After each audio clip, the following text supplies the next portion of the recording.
Hola Pilipinas! Kumusta mga Becky Bells?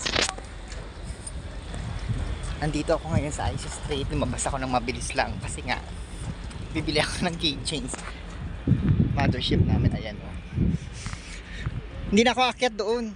Masyadong malayo.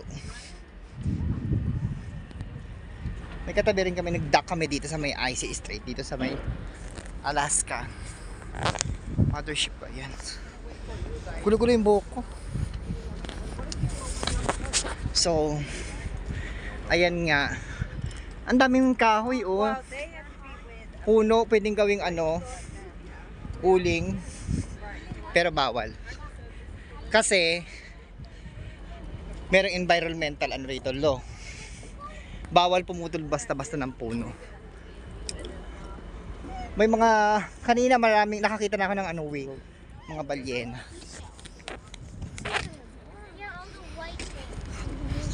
Ayan, mga turista.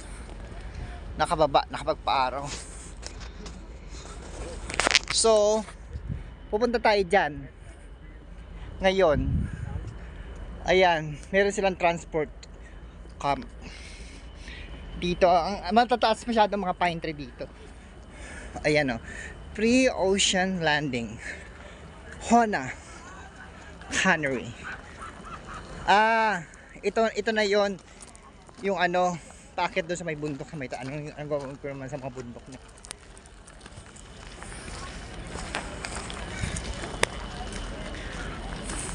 Shopping, restaurant, Cannery Museum, Tribal Theater, Culinary Theater. Welcome to IC Strait Point, Hona, Alaska.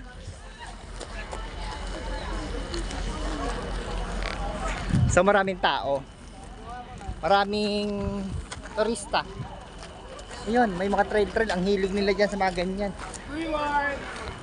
Ano mang gawin ko sa mga ganyan?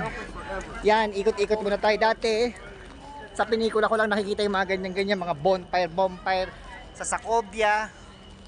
O ngayon, dito ganyan. Ayan, kanya-kanya sila mga lakad-lakad dito. Mga ganyan, paikot man lang yan dyan siya. Ano naman gawin ko doon sa may taas? Wala naman akong gagawin doon sa taas, kaya hindi. Kasi ayan, mga bonfire, mga kahoy, sinibak-sibak nila. Ang ganda. May malaking bato. Hola! Yeah. IC Strait Point. Yan. Ganyan na sila. Departure din. So, babalik na ako doon. Bye-bye. See you, Pilipinas!